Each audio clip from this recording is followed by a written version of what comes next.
family, my name is Tiffany and welcome to my channel.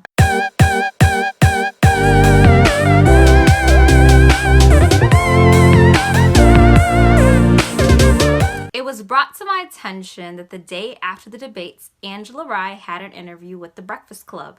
Now, if you don't know who Angela Rye is, she is a CNN commentator, activist, and advocate for the African American community. Now, this really interested me because if you've seen my Yang story, you know that I learned about Andrew Yang from The Breakfast Club, so I'm always interested whenever they're talking about politics. Now, when I ended up watching this video, I was completely disappointed, to say the least, about everything they talked about in the video, and I just think it was a complete mischaracterization of the entire debates, and especially Andrew Yang. Now, Angela started off the conversation saying that the person that she thought that won the debates was Elizabeth Warren. Now, that's perfectly fine, but she doesn't feel like Elizabeth Warren won because of her performance, but instead she feels like she won because people attacked her more, which really doesn't make sense to me, because just because you're the person who's the most attacked does not mean that you win. She is the presumptive frontrunner, which I completely understand considering the polls. But I think because she was a frontrunner, she was criticized the most in the debates. But I don't think that really equates to a win. Now, what I found really interesting through her boasting of Elizabeth Warren and how amazing she did in this debates, she talked about how the wealth tax would actually benefit the African American community, but she went in to describe how it would actually harm the African American community. The issue that she brought up about the wealth tax and the African American community, I completely agree with, because the African American community, we don't have a lot of history of wealth in our family. A lot of African Americans are just coming upon wealth. Because of their first generation, they are also taking care of the rest of their family. And that's an attribute that's very strong in the African American community, but it's also strong in all communities. Now, if you've just come into wealth and you're expected to pay this ridiculous task, and you're also taking care of your parents, your grandparents, your aunts, uncles, cousins, it can actually end up putting someone who is very well off or supposed to be well off in a situation where they're struggling, because not many people in African American communities come from families that garner a lot of wealth. There is usually a couple of people in a family that can garner some sort of wealth, and those people are the ones that really help the entire family grow and elevate. And I just thought it was really weird because she brought up this issue about how the wealth tax would affect African Americans that are coming into wealth, but for some reason she seemed to frame it in a way that it would be beneficial, even though everything that she was saying was not beneficial. Now, Andrew Yang was brought up in the conversation, and Angela Rye said that she felt that Andrew Yang was one of the candidates in her mind that really disappeared throughout the debates. Now, for anyone who actually watched the debates, yes, Andrew did not have the most speaking time. He didn't have 22 minutes of speaking time, but he really spoke a lot of substance, and to say that he disappeared somehow in this debate, I feel like was a really lack of information, and it just kind of made me feel like maybe she didn't watch the debates. And then she went on even further to say that she feels like Andrew Yang needs to flush out his ideas more because he can only hand out so many checks, which is just completely ludicrous to me, because if you've literally been paying attention or even looked into Andrew Yang, even for a minute of an iota, you know that he has the most substantive, most data-filled ideas of any candidate in the race.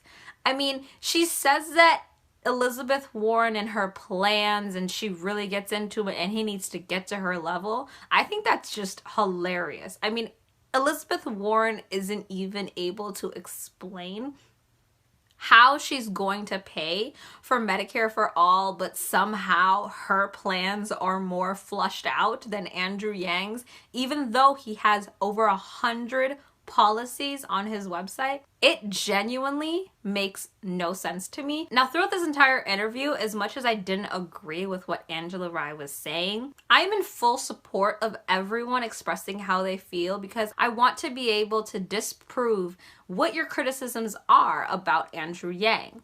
But what really made me mad about this entire interview was actually Charlemagne. Charlemagne interviewed Andrew Yang for 45 minutes.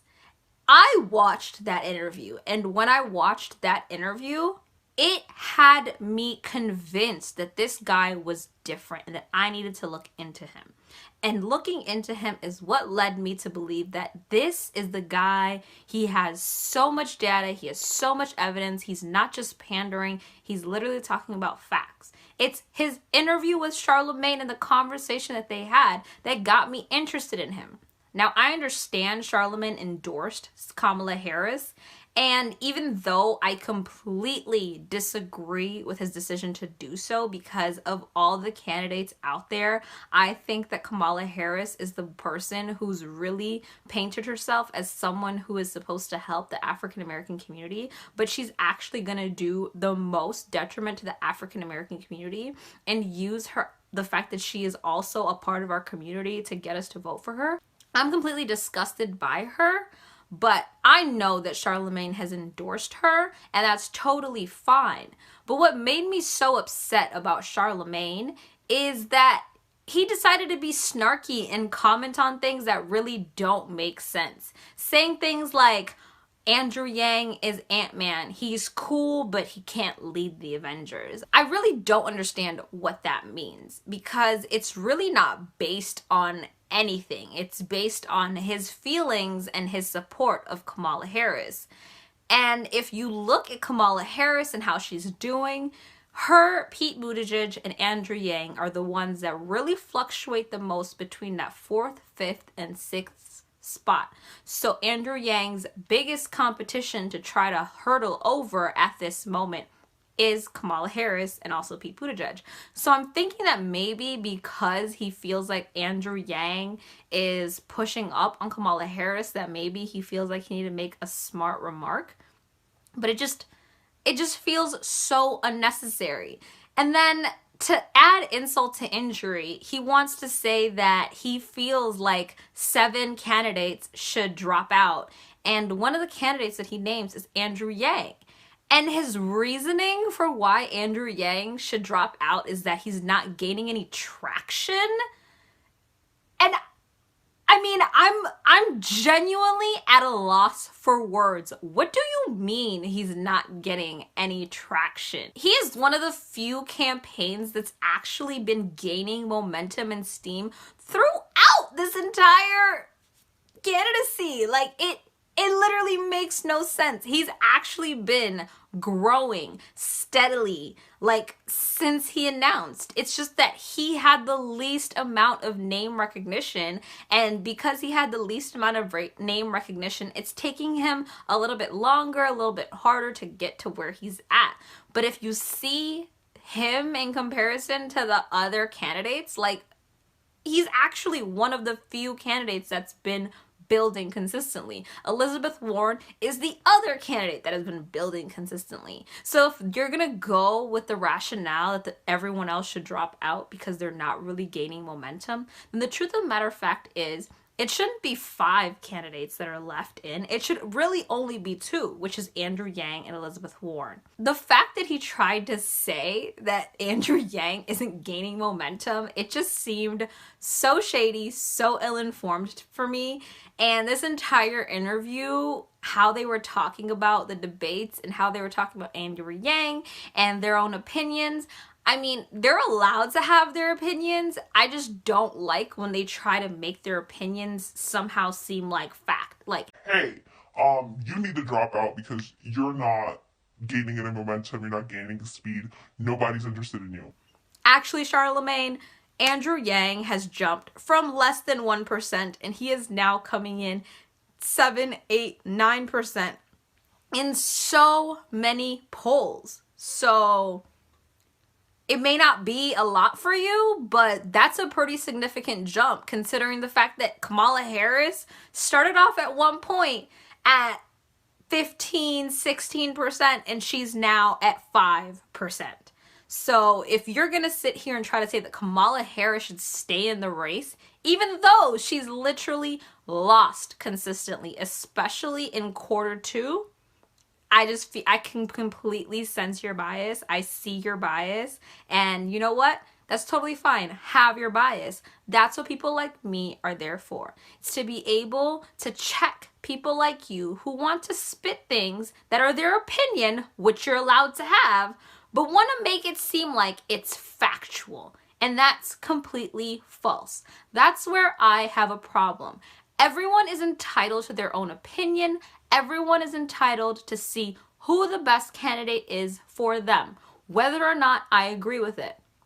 But where I have a problem is when you are trying to misrepresent somebody in a way to benefit yourself or the candidate that you're rooting for. And I feel like that's what this interview really was. That's just completely disappointing because I feel like Charlemagne is such an advocate for the African American community. He's such an advocate for us voting for someone who is in our best interest. And you know what? I get it. You want to endorse someone who's African American as well. Cool. You can do that.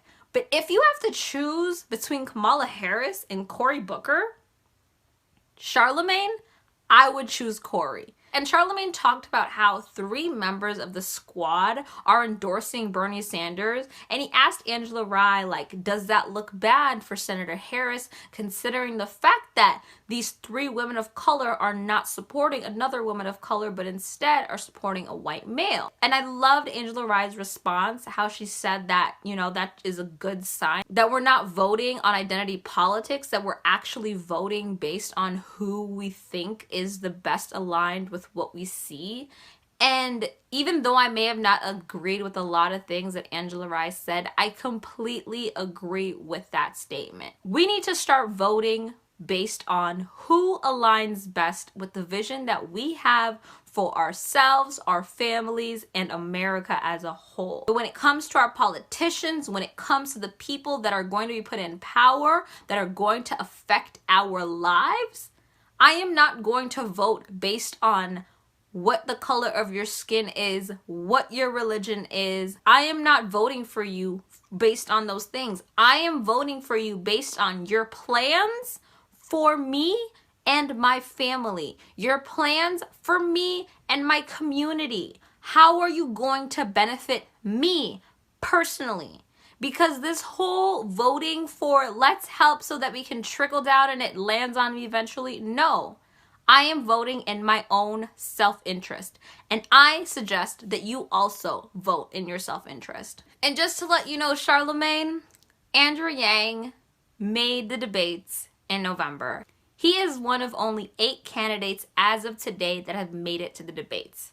Now, if you think that that equates to not having enough clout or not having enough attention or momentum to make it to the next stage, I don't know what to tell you, but in my eyes, in the DNC's eyes at least, which I'm not even gonna get started on them, he has enough momentum that he deserves to be on the stage. So the fact that you want to equate that because you in your head feel like these 5 people are the people that you have in your head that you feel like should win, I'm sorry. Those aren't the same 5 people that I think.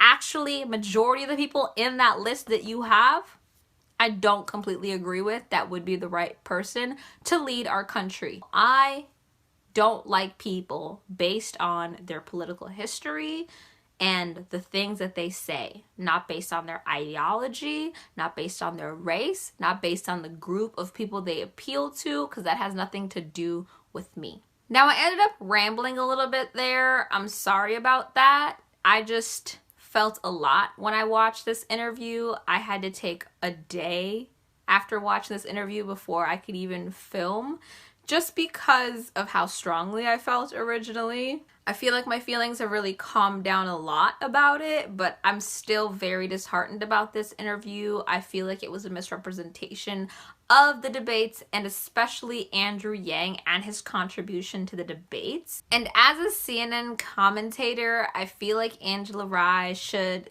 know a little bit more about Andrew Yang and his contribution to the debates, considering the fact that they talked ad nauseum about automation and the federal jobs guarantee and the UBI and the wealth tax, and they really compared those things.